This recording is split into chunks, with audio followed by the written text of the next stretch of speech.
कृष्णाय वासुदेवाय देवकी नंदनाय सनंद गोपकुमाराय गोविंदाय नमो नमः। नमः पंकजनाभाय नमः पंकजमालिने नमः पंकजनेत्राय नमस्ते पंकजंघ्राय। वसुदेवं सुतं कृष्णं कंससानुदिरमर्दनं देवकी दयानंदं कृष्णं वन्दे जगद्गुरु हरिराम राम। मूकं करोति वाचालं पंगुं लंघयते गिरिं यत्कृपातमहं वन्दे परमानंद माधवम्। वन्दे परमानंद माधव। श्रीमन्त शंकर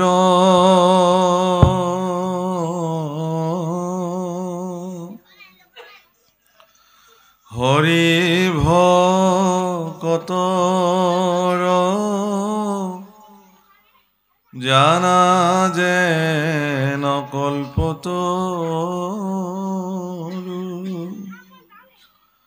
ताहान्त बिनाय नाहि नाहि नाहि आमार परम गुरु राम आमार परम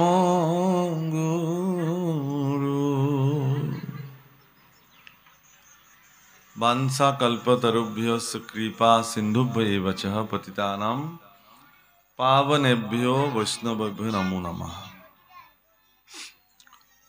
मोर आजन्মৰ সেৱাৰস্থলী নাৰায়ণপুৰৰ মদাৰগুৰি মাধৱপুৰ এই অঞ্চলৰ সমূহ ভক্তপ্ৰাণ ৰাইজ আমাৰ লগতে আজি ইয়াতে উপবিষ্ট হৈ থকা আমাৰ পাঠকীদ্বয় প্ৰমুখে সমবেত সমস্ত বাপ বান্ধৱ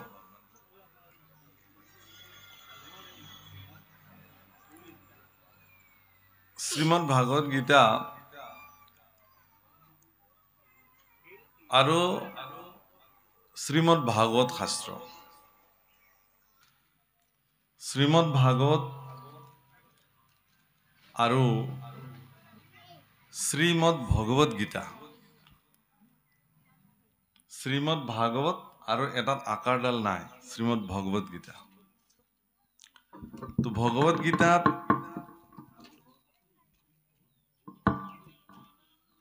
ভগৱত গীতা শ্ৰীকৃষ্ণৰ মুখৰ বাণী শ্ৰীমদ ভাগৱত শাস্ত্ৰ হ'ল ভগৱন্ত পুৰুষৰ লীলা আৰু শ্ৰীমদ ভগৱত গীতা হ'ল ভগৱন্ত পুৰুষৰ বাণী। শ্ৰীমদ ভাগৱত শাস্ত্ৰৰ মাহাত্ম্য ভাগৱতৰ প্ৰাৰম্ভণিতে আছে। সংস্কৃত ভাগৱতৰ প্ৰাৰম্ভণিতে ভাগৱতৰ মাহাত্ম্য কথন কৰা হৈছে। দুটা বিশেষ অধ্যায়ৰ জৰিয়তে ভক্তি নাৰদ সংবাদ আৰু গোকৰ্ণ উপাখ্যান নামেৰে দুভাগ এই ভাগৱত এই কি মাহাত্ম্য ভাগৱতৰ বৰ্ণন হৈছে। কিন্তু গীতাৰ মাহাত্ম্য গীতা শাস্ত্ৰৰ শেষত। তো গীতা শাস্ত্ৰ ভগৱান কৃষ্ণই অৰ্জুনৰ আগত বৰ্ণন কৰিছিলে মানে কৈছিলে। এই কথাখিনি আপোনালোক সকলোৱে জানে, কিন্তু ইয়াতে এটা বিশেষ তাৎপৰ্য সোমাই আছে যে অৰ্জুনক ভগৱন্ত পুৰুষে যি গীতা শাস্ত্ৰ বৰ্ণন কৰিলে, গীতা শাস্ত্ৰৰ মাধ্যমেৰে যিখিনি কথা 18টা যুগত গীতা ভগৱন্ত পুৰুষে বৰ্ণন কৰিলে, এই গীতা শাস্ত্ৰসমূহৰ মাধ্যমেৰে বা গীতা শাস্ত্ৰৰ মাধ্যমেৰে কি ক'বলৈ বিচৰা হৈছে। এক নম্বৰ কথা, এক নম্বৰ কথাটো এইটোৱে যে এগৰাকী ব্যক্তিয়ে যোদ্ধাই যুদ্ধ নকৰোঁ বুলি কোৱাত তেওঁক যুদ্ধ কৰাবলৈ বাধ্য কৰা হৈছে গীতাৰ মাধ্যমেৰে। মই যুদ্ধ নকৰোঁ, এইটো আছিল অৰ্জুনৰ সিদ্ধান্ত। আপোনালোকে জানে যে ভগৱন্ত পুৰুষ অৰ্জুনৰ ৰথৰ সাৰথি হিচাপে তেওঁ কুৰুক্ষেত্ৰ মহাৰণত নিজৰ ভূমিকা পালন কৰিছে। যিদিনাখন অৰ্জুন আৰু দুৰ্যোধনে একেলগে ভগৱান কৃষ্ণৰ দ্বাৰিকাধীশ কৃষ্ণৰ সাহায্য বিচাৰি গৈছিল, অৰ্জুনক আৰু দুৰ্যোধনলৈ দুটা সুযোগ প্ৰদান কৰিছিল ভগৱান কৃষ্ণই। সুযোগ হ'ল কি যে তোমালোক দুজনেই যিহেতু যুদ্ধৰ সহায়ৰ কাৰণে আহিছা, মই দুজনকে সহায় কৰিম, কিন্তু এটা ফালে মানে মোৰ নাৰায়ণী সেনানীসকল যাব আৰু যিফালে নাৰায়ণী সেনা যাব তাৰ বিপৰীতে মই থাকিম। আৰু প্ৰথমতে অৰ্জুনলৈকে আহিল সুযোগটো যে অৰ্জুনে প্ৰথম সিদ্ধান্ত লওক যে তেওঁক মোৰ নাৰায়ণী সেনা লাগিব নে মোক লাগিব। প্ৰভুসকল, এগৰাকী নাৰায়ণী সেনাৰ শক্তি বহু অক্ষৌণী সেনাৰ সমান। কোনোবাৰ যুদ্ধৰ পক্ষত যদি নাৰায়ণী সেনা উপস্থিত থাকে, তেওঁলোকৰ যুদ্ধ বিজয় নিশ্চিত, ইমান শক্তিবান পৰাক্ৰমী। দুৰ্যোধনে মনে মনে ভাবিছে অৰ্জুনে নাৰায়ণী সেনা নিবিচাৰিলেই হ'ল, আৰু হয়ো তেওঁৰ বাঞ্ছা পূৰ্ণ হ'ল। অৰ্জুনে ক'লে যে হে দ্বাৰিকাধীশ, হে কৃষ্ণ, হে সখা, মোক তোমাৰ নাৰায়ণী সেনাৰ প্ৰয়োজন নাই, মোক তোমাৰে প্ৰয়োজন আছে, তুমি মোৰ লগত যাব লাগে। ভগৱান কৃষ্ণ অৰ্জুনৰ পক্ষত যুদ্ধ কৰিবলৈ মানে যুদ্ধত অৱতীৰ্ণ হ'বৰ কাৰণে সাজু হ'ল, আৰু দুৰ্যোধনে সন্তুষ্টি লভিলে যে নাৰায়ণী সেনা তেওঁৰ পক্ষত আহিব। এই কথাটো জনাৰ পিছত ভগৱান কৃষ্ণৰ জ্যেষ্ঠ ভাতৃ, আমি যাক বলোৰাম বুলি কওঁ, দাউজী, বলোৰামে ক'লে বোলে, হে কৃষ্ণ, যদি তুমি পাণ্ডৱৰ পক্ষে যুদ্ধ কৰিবলৈ যোৱা, ময়ো কিন্তু কৌৰৱৰ পক্ষত যুদ্ধ কৰিবলৈ যাম। কেলে? কাৰণ দুৰ্যোধন দুঃশাসন মোৰ শিষ্য, তেওঁলোক মোৰ গদাৰ শিষ্য, গতিকে মই গুৰু হিচাপে মোক আমন্ত্ৰণ কৰিলে মই যাম। তেতিয়া ভগৱান কৃষ্ণই বলোৰামক এটা ডাঙৰ কথা কৈছিল, কাৰণ কৃষ্ণই জানে যে বলোৰাম যদি কেনেবাকৈ যদি কৌৰৱৰ পক্ষত গৈ অৱতীৰ্ণ হয় যুদ্ধত, তেতিয়াহ'লে এই যুদ্ধ কৌৰৱক পৰাস্ত কৰাটো ইমান সহজ কথা নহ'ব, কাৰণ বলোৰাম এগৰাকী পৰম পৰাক্ৰমী বীৰ পুৰুষ, সৃষ্টি স্বয়ং। তেতিয়া ভগৱান কৃষ্ণই ক'লে বোলে, দাদা এটা ডাঙৰ কথা হ'ল নহয়, যদি তুমি মোকে ধিয়াই পেলাই কৌৰৱৰ পক্ষত যুদ্ধ কৰিবলৈ যাব ওলাইছা, তেতিয়াহ'লে মই পাণ্ডৱৰ পক্ষত কি ভূমিকা ল'ম সেইটো তুমি জানি লোৱা আগতে। মই সখা অৰ্জুনৰ ৰথখন চলাবলৈহে যাম, আৰু যদি মোকে ধিয়াইছা তেতিয়াহ'লে তুমি দুৰ্যোধন বা দুঃশাসনৰ কাৰোবাৰ ৰথ চলাব লাগিব। সেই সময়ত ৰথৰ সাৰথি সমাজৰ অত্যন্ত নিকৃষ্ট পৰ্যায়ৰ মানুহখিনিয়ে কৰিছিলে। গতিকে ইমান নিকৃষ্ট কৰ্ম কৰিবৰ কাৰণে বলোৰাম যাব নোৱাৰে, কাৰণ বলোৰামৰ ভিতৰত এটা অহংকাৰ সৰ্বদা বিদ্যমান হৈ আছে। তেওঁ আছে এইটো। কৃষ্ণ কৈছে যে মোৰ এইটো কোনো অহংকাৰ নাই, মোৰ সখা, তেওঁ সহায় কৰিব লাগে, মইতো আৰু যুদ্ধ নকৰোঁ, কাৰণ মই পক্ষপাতিত্ব কৰিব নোৱাৰোঁ, এতেকে মই সখীৰ ৰথখন চলাই দিম আৰু যুদ্ধ তেওঁ কৰিব। বলোৰামে কথাটো সহজভাৱে ল'লে, কিন্তু হে প্ৰভুসকল, বলোৰামে কথাটো সহজভাৱে ল'লেও ভগৱান কৃষ্ণ কাৰোবাৰ ৰথৰ সাৰথি হ'ব, এই কথাটো কিন্তু ইমান সহজ কথা নহয়। তেতিয়াহ'লে আধ্যাত্মিক দৃষ্টিভংগীত এই কথাটো আপোনালোকে কি দৃষ্টিৰে ল'ব? আজিতো আপোনালোকে ইয়াতে গীতা পাঠৰ আয়োজন কৰিছে, এই গীতা পাঠৰ জৰিয়তে আপোনালোকতো লাভৱান্বিত হ'ব লাগিব, আপোনালোকৰ জীৱনৰতো কিবা উপকাৰ সাধন হ'ব লাগিব। সেইটো কি হ'ব? ভাগৱত পাঠসকলে, মইতো আমাৰ বিতুপনে যেতিয়া মোলৈ ফোন কৰিছিলে, মইতো আচৰিত হৈ গ'লোঁ, বোলো গীতা পাঠ বোলে। সাধাৰণতে যিমান মানুহে মাতে ভাগৱত ব্যাখ্যালে আমাক নিমন্ত্ৰণ কৰে, এনেকুৱা ৰাজহুৱাকৈ গীতা পাঠ খুব কম হয়। ইয়াত চাগে হৈ থাকে নেকি বছৰে? বৰ ভাল কথা এইটো, মানে আচলতে হ'ব লাগে। আমিতো ভাগৱত পাঠলৈ যাওঁ, গীতা পাঠ খুব কম হয় কাৰণে যোৱা নাযায়, তেনেকৈ যি দুই এঠাইত হয় যাওঁ। তো ইয়াৰ মাহাত্ম্যটো উপলব্ধি কৰাৰ মূল কাৰণ এই সৰু সৰু কথাবিলাক। যদি এই কথাখিনি আমি উপলব্ধি নকৰোঁ, গীতাৰ 18টা যোগ বুজিবলৈ অসুবিধা হ'ব। ভগৱান কৃষ্ণ আধ্যাত্মিক দৃষ্টিভংগীত ৰথখনত, অৰ্জুনৰ যি ৰথ, সেই ৰথখনৰ নাম আছিল কপিধ্বজ। আৰু সেই ৰথখনৰ 4টা ঘোঁৰা আছিলে, উদাক্ত ঘোঁৰা, বগা ঘোঁৰা। আৰু সেই ৰথৰ সাৰথি ভগৱান কৃষ্ণ স্বয়ং নিজেই, আৰু অৰ্জুন আছিল মানে তাৰ ৰথৰ মালিক, ক'বলৈ গ'লে যোদ্ধা, মানে ৰথী। এতিয়া আধ্যাত্মিক দৃষ্টিভংগীত এই শৰীৰ ৰথখনেই কুৰুক্ষেত্ৰ যুদ্ধৰ ৰথ। আৰু ইয়াত ভিতৰত জ্ঞানাৰ্জুন বহি আছে, সংসাৰখনেই কুৰুক্ষেত্ৰ সমৰ। আৰু ভগৱান কৃষ্ণক যদি কোনোবাই এই সংসাৰ যুদ্ধখনত অৱতীৰ্ণ হ'বৰ কাৰণে শৰীৰৰূপী ৰথ, যাৰ 4টা উদাক্ত ঘোঁৰা, এটাৰ নাম মন, এটাৰ নাম বুদ্ধি, এটাৰ নাম চিত্ত, এটাৰ নাম অহংকাৰ।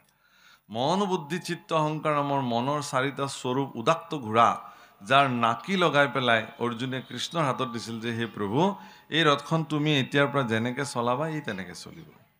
অৰ্থাৎ আমাৰ এই শৰীৰৰূপী ৰথখনতো ভগৱান কৃষ্ণক যদি আমি পৰিচালিত কৰিবৰ কাৰণে আমি যদি প্ৰেৰণ ভগৱানক কওঁ, তেতিয়াহ'লে আপোনাৰ এই শৰীৰৰূপী ৰথখনো সংসাৰৰূপী মহাকুৰু সমুদ্ৰত অতি সুকলমে নিৰাপত্তাজনিতভাৱে ই আপোনাক বিজয় সাব্যস্ত কৰাব।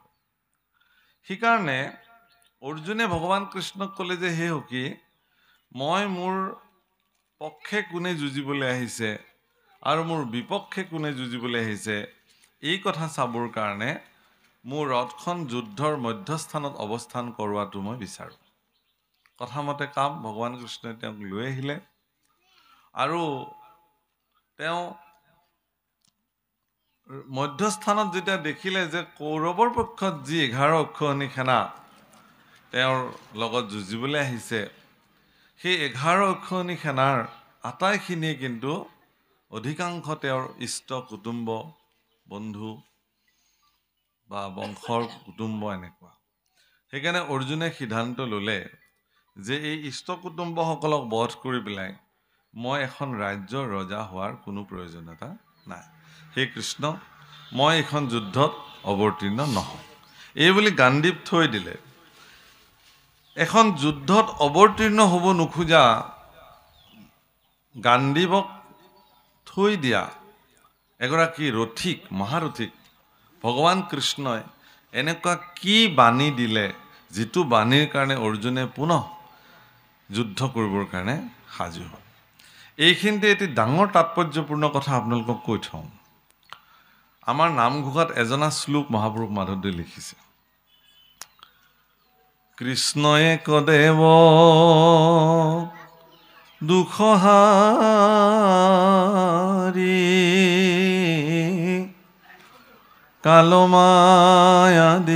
কালমায়াদিৰো অধিকাৰী, কৃষ্ণ বিনে শ্ৰেষ্ঠ দেৱ না হীনাহিয়াৰ। কৃষ্ণ একদেও দুখহাৰী, কাল মায়াদিৰ অধিকাৰী। কৃষ্ণ কালৰ অধিকাৰী, কৃষ্ণ মায়াৰ অধিকাৰী, কৃষ্ণ মুখৰ অধিকাৰী। এই যে কালৰ অধিকাৰী ভগৱান, তাৰ প্ৰমাণ ভগৱানে গীতাৰ এই মাধ্যমেৰে কুৰুক্ষেত্ৰ মহাসমৰত তেওঁ প্ৰদান কৰিছে। কেনেকৈ যে ভগৱান কৃষ্ণৰ যি 125 বছৰীয়া জীৱনকাল, সেই জীৱনকাল দাপৰ যুগত তেওঁ 3টা মুখ্য উদ্দেশ্য লৈ আহিছিল। পৰিত্ৰাণায় সাধুনাম বিনাশায় চ দুষ্কৃতাম ধৰ্ম সংস্থাপনাৰ্থায়ে সম্ভৱামি যুগে যুগে। যিহেতু এই 3টা মুখ্য উদ্দেশ্য লৈ আহিছে, গতিকে এইকেইটা তেওঁ সমাধান কৰিব লাগিব। সেইকাৰণে তেওঁ কি কৰিছিলে, গোটেই কাৰ্যসূচী জন্মৰ 6 দিনৰ দিনাই পুতনা বধ কৰিছিলে। তাৰপিছত আৰু ভগৱান কৃষ্ণ ৰৈ থকা নাই, একদম হিচাপ মতে কামবিলাক কৰি গৈ আছিল। আৰু তাৰ মাজতে 18টা দিন কুৰুক্ষেত্ৰ যুদ্ধৰ কাৰণে তেওঁ ৰাখিছিলে, য'ত অক্ষণী দুষ্টদৈত্য সেনাক তেওঁ নিপাত কৰিব। কিন্তু অৰ্জুনে বিসংগতি কৰি দিলে যে তেওঁ নকৰা হ'ল যুদ্ধ। এতিয়া অৰ্জুনক যদি বুজাওঁতে 18টা দিন পাৰ হৈ যায়, তেতিয়াহ'লে কুৰুক্ষেত্ৰ মহাসমৰত ভগৱান কৃষ্ণ ভাগ ল'ব নোৱাৰিব, কাৰণ তেওঁতো শ্বেডিউলটো বনোৱা আছে। আমাৰ নিচিনা সৰু সৰু মানুহবিলাকৰে আমাৰ এনেকুৱা টাইট শিডিউল আমি কাৰোবাক মাজতে সময় দিব নোৱাৰোঁ। তাতে আকৌ গোটেই জগতৰ ঈশ্বৰ ভগৱান কৃষ্ণ তেওঁ কিমান ধুনীয়াকৈ সময় অতিবাহিত কৰিব। সেইকাৰণে ভগৱান কৃষ্ণই যিখিনি সময় গীতা কৈছিলে পৃথিৱীত, এইটো গীতা অধ্যয়নৰ বহুত ডাঙৰ কথা তত্ত্ব, যিখিনি সময় গীতা কৈছিলে অৰ্জুনক ভগৱান কৃষ্ণই, সেইখিনি সময় কাল স্তব্ধ কৰি ৰাখিছিল। সময়ৰ গতি বন্ধ হৈ আছিল। সময়ৰ গতি বন্ধ কৰিহে ভগৱান কৃষ্ণই অৰ্জুনক গীতা কৈছিলে। আৰু সেইকাৰণে সেই কুৰুক্ষেত্ৰ মহাসমৰত গীতা মাত্ৰ কৃষ্ণৰ ব্যতিৰেকে মাত্ৰ তিনিগৰাকী ব্যক্তিহে এই গীতা শ্ৰৱণ কৰাৰ সুযোগ পাইছিল। এক অৰ্জুন, দ্বিতীয়তে সঞ্জয়, তৃতীয়তে ধৃতৰাষ্ট্ৰ। কিন্তু এওঁলোকেও গীতা শুনিছে আৰু অৰ্জুনেও গীতা শুনিছে। এই শ্ৰৱণকৰ্তাসকলৰ মাজত কিন্তু মানসিকতাৰ পাৰ্থক্য আছে কাৰণে গীতাৰ প্ৰভাৱো তেওঁলোকৰ লগত বেলেগ বেলেগ। সেইকাৰণে গীতা শ্ৰৱণ কৰিলে নহ'ব, গীতা শ্ৰৱণৰ মানসিকতাক প্ৰথমতে নিৰ্মাণ কৰিব লাগিব। যিসকলে যি ধৰণৰ মানসিকতাৰে গীতা শ্ৰৱণ কৰিব, গীতাই তেওঁলোকৰ মানসিকতাত তেনেকুৱা প্ৰভাৱ বিস্তাৰ কৰে। যে মাং প্ৰপদন্তে, যোনে মোক যেনেধৰণে দেখে বিচাৰে মই তাক তেনেধৰণে দেখা দিওঁ, গীতাৰে বাণী। সেইকাৰণে গীতা আৰম্ভ হ'ল আৰু শ্ৰীমদ ভগৱদ গীতাত প্ৰাৰম্ভণিক শ্লোক যি ধৃতৰাষ্ট্ৰ উবাচ, যে তেওঁ কৈছে যে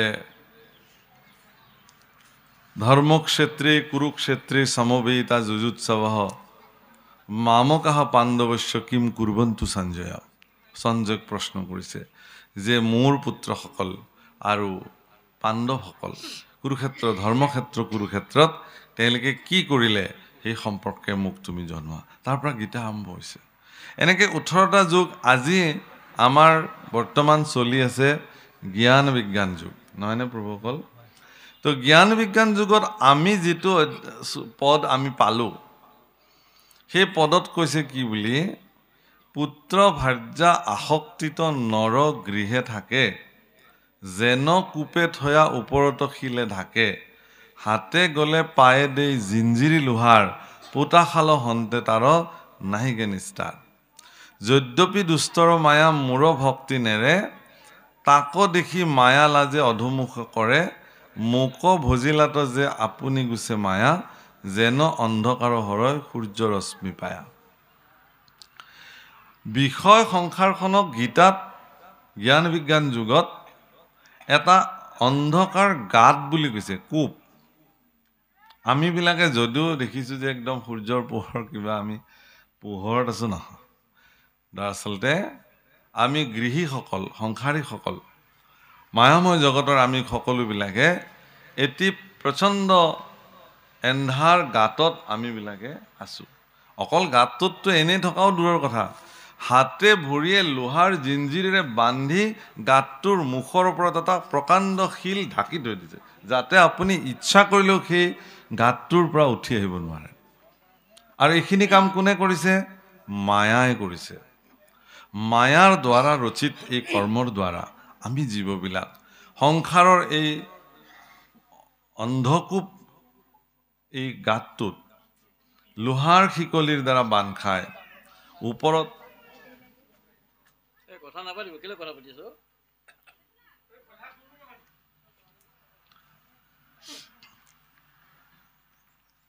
গতিকে এই অন্ধকূপত আমিবিলাকে বন্ধ হৈ আছোঁ।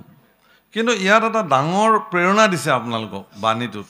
এইটো গোবিন্দ মিশ্ৰ অনুবাদ কৰিছে মূল সংস্কৃত গীতাৰ পৰা। কি বুলি কৈছে? যে এনেকুৱা অৱস্থাত থাকিও, এনেকুৱা দুষ্টৰ মায়াৰ প্ৰভাৱত থকাৰ পিছতো যদি কোনোবাই ভক্তি কৰিবলৈ নেৰে, তেতিয়াহ'লে মায়া তেওঁৰ ওচৰত হাৰ মানি যায়, লজ্জিত হৈ যায়। অৰ্থাৎ কিমান যন্ত্ৰণা পালেও আপুনি ভক্তি কাৰ্য এৰিব নোৱাৰিব। কিমান বিসংগতি হ'লেও আপুনি ঈশ্বৰৰ সেৱাৰ পৰা বঞ্চিত হ'ব নোৱাৰিব। ঈশ্বৰৰ সেৱাৰ পৰা বঞ্চিত হোৱাৰ অজুহাত লাগে আজিকালি আমাক। এইটোহে কথা। মই নোৱাৰিলোঁ দিয়ক আজি নামলৈ যাবলৈ, মোৰ যি জোঁৱাইকেইটা আহিম বুলি ক'লে, তেহেলৈ আৰু বজাৰ কৰিবলৈ গ'লোঁ, আমুক তামুক তামুক, এটা অজুহাত। যদি ইচ্ছা কৰে তেতিয়াহ'লে তেওঁ কিন্তু তাৰ মাজতো ভগৱানৰ কাৰ্যখিনি সম্পাদন কৰিব পাৰে। মই এবাৰ এঘৰ মানুহৰ তাতে বহি আছোঁ, ৰাতিটো তাতে কটাইছোঁ। স্নান কৰি গুৰুসেৱা কৰি বহিছোঁ চোতালতে। মোৰ লগতে আৰু এজন অন্য এগৰাকী বাপ আছিলে। তেওঁ মোক সেৱা ধৰিলে, ক'লে যে বাপ ময়ো একেবাৰে লেঠাটো মাৰি আহোঁ। কি লেঠা মাৰিব কওকচোন? গুৰুসেৱা কৰিবলৈ যায়। আচ্ছা, এইটো জীৱনৰ লেঠা নেকি আপোনাৰ?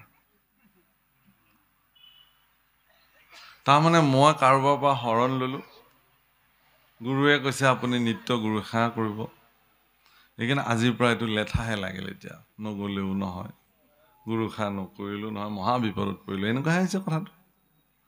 আপুনি বহক, মই লেঠাটো মাৰি আহোঁ। এইটো লেঠা কেলৈ লগাই ল'লে আপোনাৰ জীৱনত?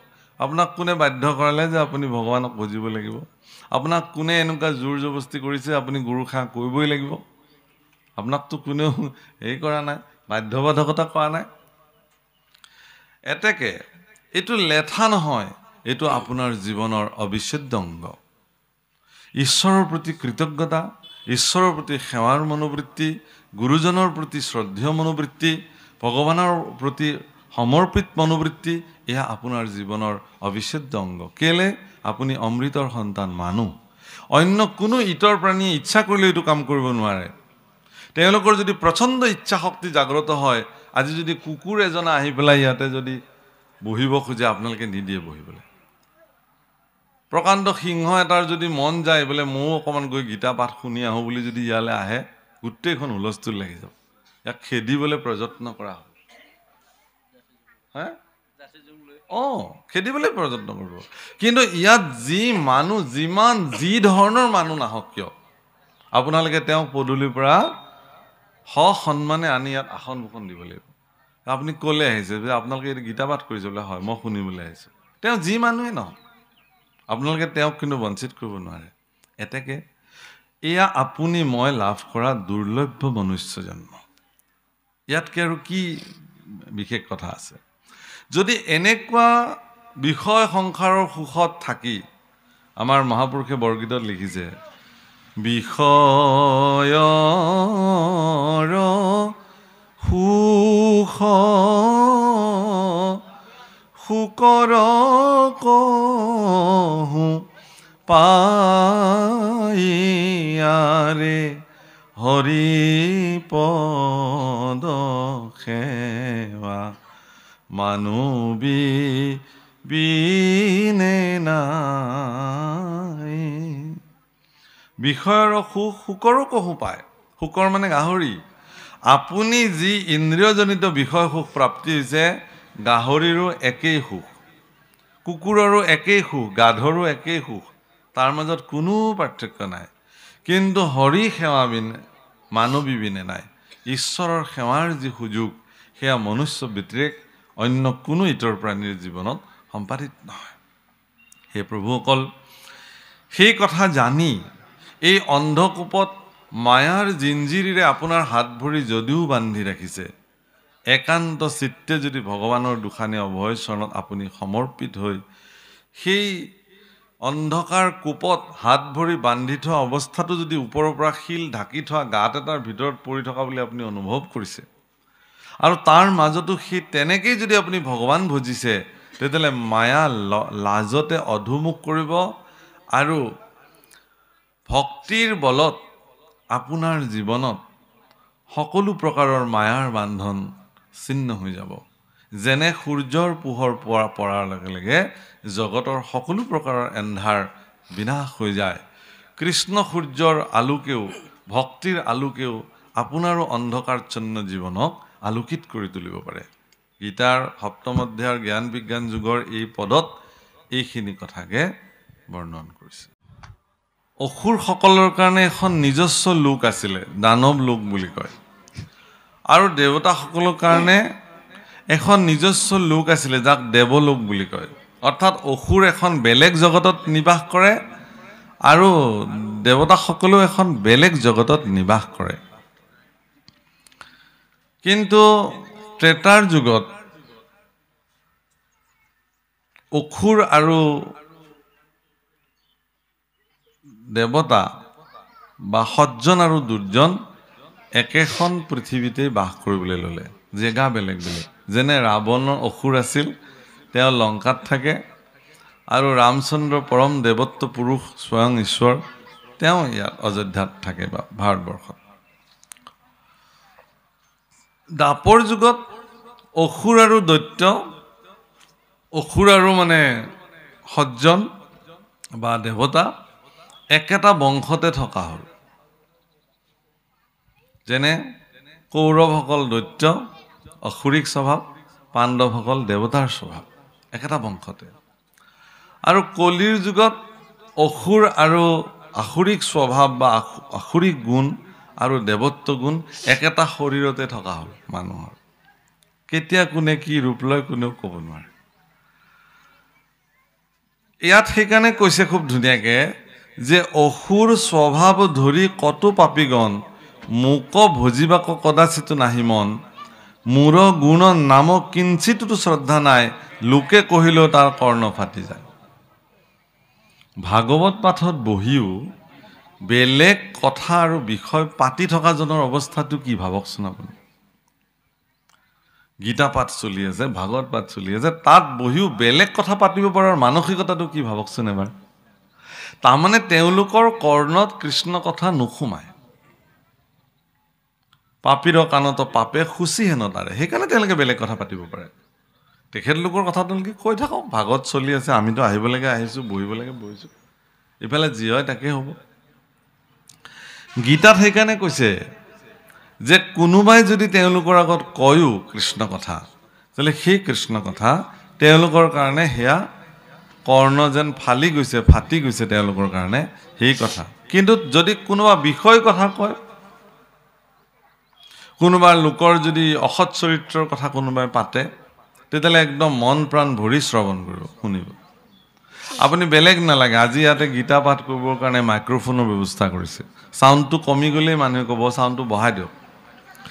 কিন্তু কাৰোবাৰ নষ্ট চৰিত্ৰৰ কথা, কাৰোবাক সমালোচনা কৰিবলৈ, কাৰোবাৰ বেয়া কথা পাতিবলৈ এইবোৰ দৰকাৰ নাই নহয়। ফুচফুচাই ক'লেই হ'ল, একদম চবে কাষত বহি থকা প্ৰত্যেকে কাণ চান একদম থিয় কৰি দিব শুনিবৰ কাৰণে। এইটো শুনিবই লাগিব, এইখিনি কথা বহুত গুৰুত্বপূৰ্ণ, জীৱনৰ অত্যন্ত প্ৰয়োজনীয় কথা, নহ'লেনো নুশুনিলে কেনেকৈ হ'ব। কিন্তু গীতা পাঠ ভাগৱত পাঠ আপুনি এনেকুৱা মানুহো ওলাইছে, ভাগৱত অবিৰত ভাগৱত পাঠৰ কাৰণে আপত্তি দৰ্শায় মানুহে, এইবোৰ ইমান টোপনি নাহে, হেন নহয় তেন নাহে, এই কথা কোৱা মানুহ জগতত ওলাইছে। কিন্তু সেইবিলাক মানুহক যদি আপুনি দিনে ৰাতিয়ে কাৰোবাৰ অসৎ চৰিত্ৰ, বেয়া পৰিত্যক্ত জীৱন চৰিত্ৰ যদি শুনাই থাকে, তেওঁলোকে 7 দিন 7 ৰাতি টোপনি নমৰাকৈ একদম কাণ থিয় কৰি শুনি থাকিব। এইবোৰ তেওঁলোকৰ জীৱনৰ অতি প্ৰয়োজন, তেওঁলোকৰ প্ৰয়োজন আছে এইবিলাক কথা। কিন্তু ভাগৱত কথাই তেওঁলোকৰ কি হ'ব, গীতা পাঠ শুনিলে কি হ'ব। সেইকাৰণে পাপীৰ কাণত পাপে খুচি হেন তাৰে, বেজীৰ নিচিনা যেন সানিছে। আৰু গীতাটো এই কথাটো কৈছে। সমাজত থাকিও, ভাগৱতৰ সমাজত বহিও বেলেগ কথা পাতি থাকে, উচমিচ কৰি থাকে, কেতিয়া ইয়াৰ পৰা উঠি যাব পাৰোঁ, কেতিয়া সামৰণি পৰে, সামৰিলেই আৰু ভাল, আৰু ইমান আৰু শুনি থাকিব পাৰিনে। বহু জেগাত যেতিয়া ভাগৱত পাঠ মানুহৰ পৰিয়ালত কেতিয়াবা পাতে, কিছুমান ভাগৱতী বৰ ধুনীয়া ধুনীয়া কথা কৈ থাকে। ওচৰতে বহি থকা অনুৰাগীসকলে কয় যে বাবু আৰু আধা ঘণ্টামান আগবাঢ়ক, খুব ভাল লাগিছে কথাখিনি শুনি। তাৰ মাজতে কয় এচামে ভাবি থাকে কি, কেলেনো আৰু আধা ঘণ্টা বঢ়াই দিব লাগে, সামৰিব লাগে আৰু হ'ব লাগে। আৰু যদি সোধে সুধিলে সামৰি দিওঁনে, হয় হয় বাবু, এইবোৰ আৰু কৃষ্ণ কথা যিমান ওলাই থাকিব, যে ইয়াতো শেষ নাই এইবোৰৰ, গতিকে আৰু সামৰাই ভাল, সামৰক, যেনে এইটোতো শেষ নাই।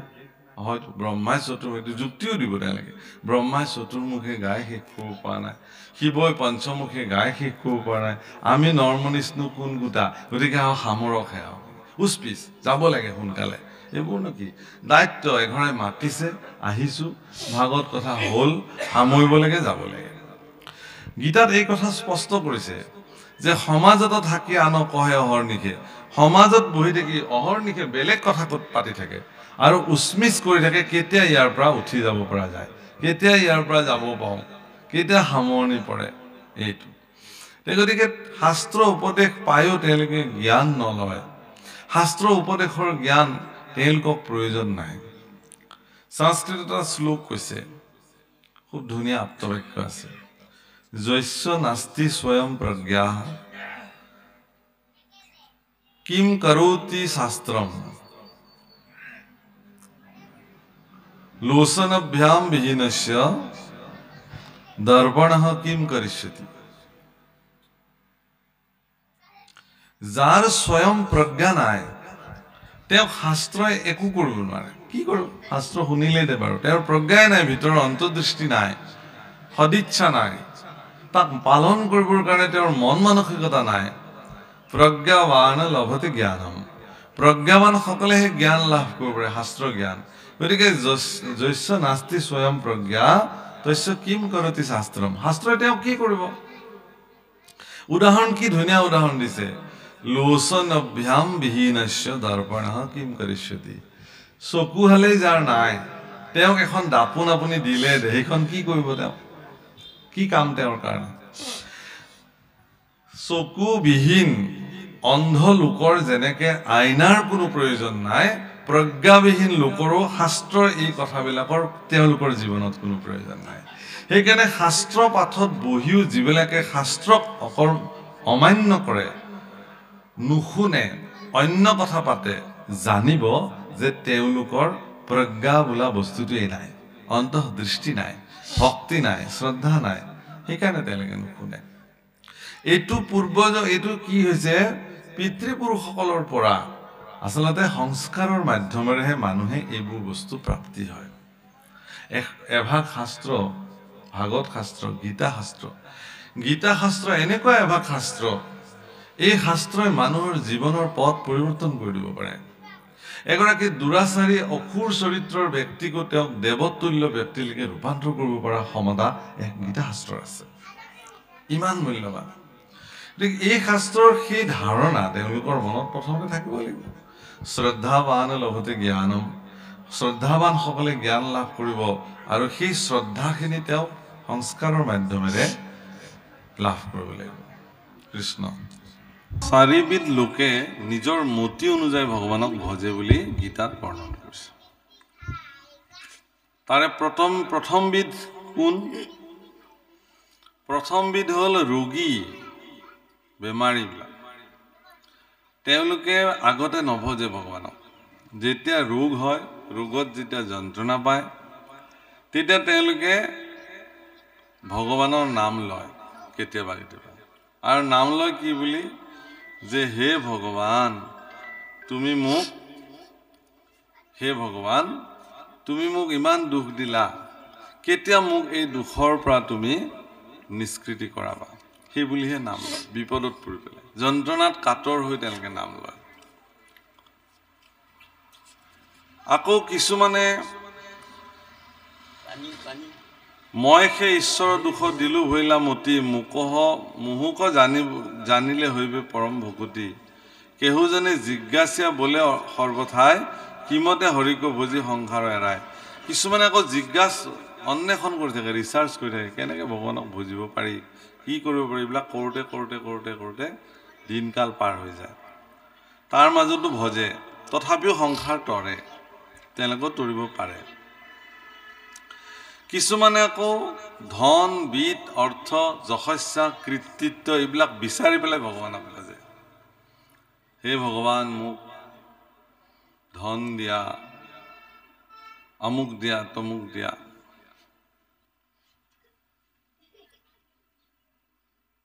প্ৰত্যক্ষভাৱে প্ৰমাণ মই আপোনালোকক এটা দিওঁ। ইয়াতে যে চাকিবিলাক জ্বলিছে, ইয়াৰ আমাৰ ভক্তসকলে জ্বলাইছে যে, এই চাকিবিলাক প্ৰতিগছি চাকিয়ে ভগৱানৰ প্ৰতি একোখন আবেদনৰ সাক্ষী। সোধক লাগে, হয় নে নহয়? সকলোৱে দৰখাস্ত দিছে, ঠিক। নিষ্কাম ভাৱনাৰে, হে ভগৱান তুমি মোক যোগ্যতাতকে বেছিকে দিছা, তোমাৰ প্ৰতি মইনো আৰু কেনেকৈ কৃতজ্ঞ হ'ম এই বুলি তোমাৰ চৰণত মই কৃতজ্ঞতাৰ এগছি বন্তি জ্বলালোঁ এনেকুৱা যদি বন্তি জ্বলিবলৈ আৰম্ভ হয় জানিব যে এই সমাজখন উন্নতি হৈছে ভক্তি মাৰ্গত তেওঁলোক কৰিছে প্ৰহ্লাদৰ নিচিনা ভক্তও সাৰি যাব পৰা নাই ভগৱানে যেতিয়া প্ৰহ্লাদক সুধিছিলে লৈও বৰ তোৰ যেন মন বৃথা নোহে মোৰ দৰিখনটো বৃথা নাযায় হে প্ৰহ্লাদ লোৱা তোমাক কি বৰ লাগে প্ৰহ্লাদে কি বুলি উত্তৰ দিলে বৰ ধুনীয়া উত্তৰ এটা দিছে বাঞ্ছৈ ফল কৰি তজু কৃত হিতু বাণী যাৰু ভৃত স্বামীৰা আমি কীৰ্তন গাওঁ নহয় বাঞ্ছৈ ফল কৰি তজু কৃত্য সিটো বাণীজৰো নুভৃত্য হে ভগৱান মই সেইখন বেপাৰৰ ভৃত্য নহয় যে তোমাৰ সেৱা কৰিছোঁ তাৰ বিনিময়ত মই তোমাৰ পৰা কিবা বিচাৰিম নিস্বাৰ্থ নিষ্কামভাৱে মই তোমাক ভজনা কৰিছোঁ মোক একো প্ৰয়োজন নাই মোক একো বস্তুৱেই নালাগে তুমি মোক কিয় ল'বলৈ কৈছা মই নাজানো ভগৱানে কৈছে ইমান ডাঙৰ নীতি জ্ঞান মোক তুমি শিকাব নালাগে মই ল'বলৈ কৈছোঁ তুমি লোৱা এইটো মোৰ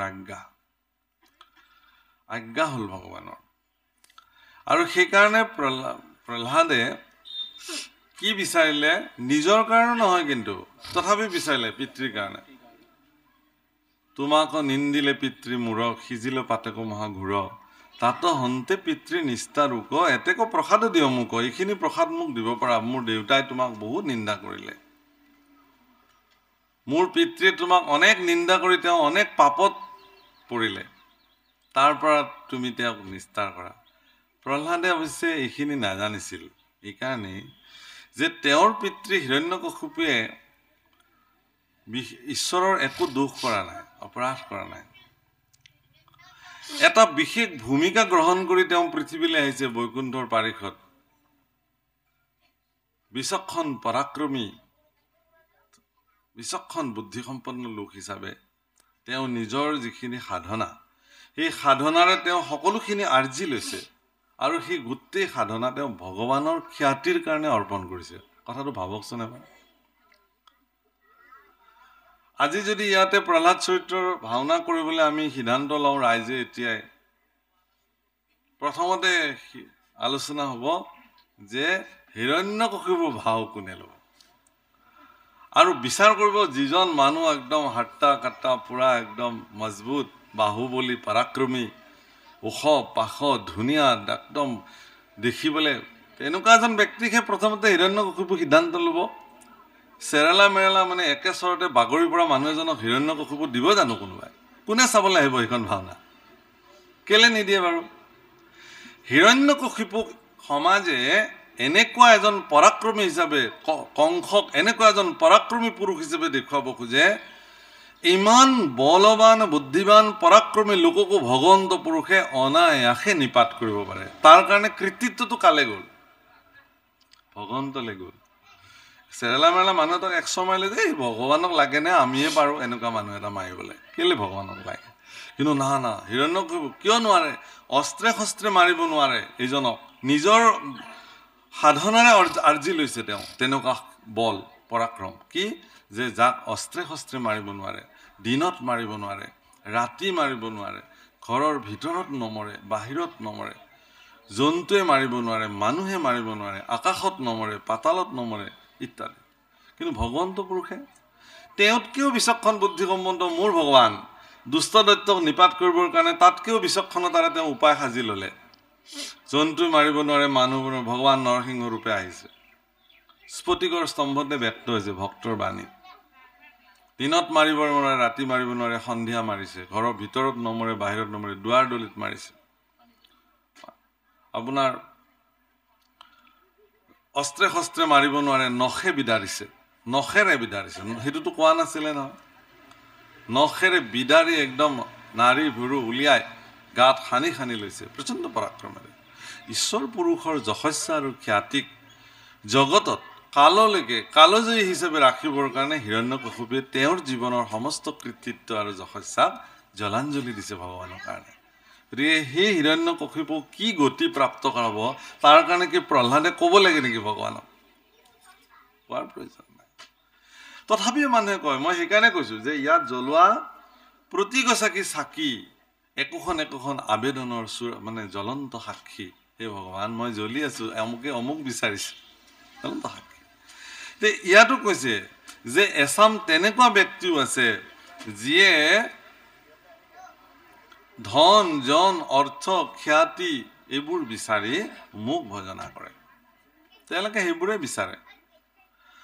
আৰু 4 নম্বৰ বিধ কি বুলি কৈছে যে তেওঁ নিৰপেক্ষ, তেওঁ একো নালাগে, কিন্তু মোৰ চৰণত তেওঁ অনন্য শৰণ লয়। অনন্য অনন্য শব্দৰ অৰ্থ, অনন্য সংস্কৃত শব্দ আচলতে, ন অন্য ইতি অনন্য, অন্য মোৰ ব্যতিৰেকে আৰু বেলেগ কাৰো ওচৰতে তেওঁ আত্মসমৰ্পণ নকৰে। অনন্য মানে এক। গতিকে তেওঁ অনন্য শৰণ হৈ মোকেহে ভজয়, সেইকাৰণে নিত্য মুক্ত সবাহতে শ্ৰেষ্ঠ পৰম হৃদয়টো মই তাৰ ইষ্ট। আৰু তেওঁৱেই সেইকাৰণে সমস্ত জগততে ভক্তসকলৰ ভিতৰত সেইজন ভক্ত শ্ৰেষ্ঠ আৰু মই তেওঁৰ ইষ্ট। ইষ্ট মানে সেৱাৰ বস্তু, মই তেওঁৰ ইষ্ট, কাৰণ তেওঁ শিষ্ট লোক, শ্ৰেষ্ঠ তেওঁ কৃষ্ণ। অৰ্জুনে বুলন্ত জ্ঞানী মাত্ৰে গতি পাৱে, তাৰা 3 জন তাৰা সংসাৰ নেৰাৱে। আৰু 3 জনে তাৰা সংসাৰ নেৰাৱে। যে ঠিক আছে, তুমি ক'লা যে তোমাৰ শ্ৰেষ্ঠ যিহেতু, গতিকে যিজন তোমাৰ শ্ৰেষ্ঠ তেওঁহে গতি পাব, বাকী এই 3 জনে গতি নাপাব নেকি? ভগৱান কৃষ্ণ অৰ্জুনক কৈছে নহয়, তেনেকুৱা কোনো কথা নহয়। এই যে 4 প্ৰকাৰ ভক্তি, ভক্ত, জ্ঞানী, জিজ্ঞাসী, অৰ্থাৰ্থী ইত্যাদি, এইসকল ভক্তয়ো সংসাৰ তৰিব পাৰে। এওঁলোকো মহন্ত, এওঁলোকেও নিশ্চিতভাৱে গতি পাব, নোপোৱাকৈ নাথাকে, এওঁলোকো পাব। মানে মোক যেন তেন প্ৰকাৰে ভগৱানক ভজিলেও তেওঁ গতি পাবই। কিন্তু বিষয়টো হৈছে এনেকুৱা ধৰণৰ যে যিবিলাক জ্ঞানী ভক্ত আছে জগতৰ ঈশ্বৰ পুৰুষৰ, সেই জ্ঞানী ভক্তসকলে জীৱনৰ প্ৰকৃত উদ্দেশ্যক তেওঁলোকে উপলব্ধি কৰিব পাৰে আৰু সেইধৰণে তেওঁলোকে ভগৱন্তক ভজনা কৰে। গতিকে তাৰ মাজত কোন কি গতি প্ৰাপ্ত হ'ব, কোনে কেনেকুৱা স্থানত স্থান লভিব, তাৰ কিন্তু ব্যতিক্ৰম আছে। এই সম্পৰ্কে ক'ব গীতাত। কিন্তু সম্প্ৰতি কৈছে যে না, তেওঁলোকে সকলোৱে গতি পাব। মানে এইটো কথা বুজাইছে অৰ্জুনক যে মোক যিভাৱেই ভজনা নকৰক কিয়, তেওঁলোকে মোৰ গতি প্ৰাপ্তি হ'বই। ইয়াত কোনো কথা আগবাঢ়ক।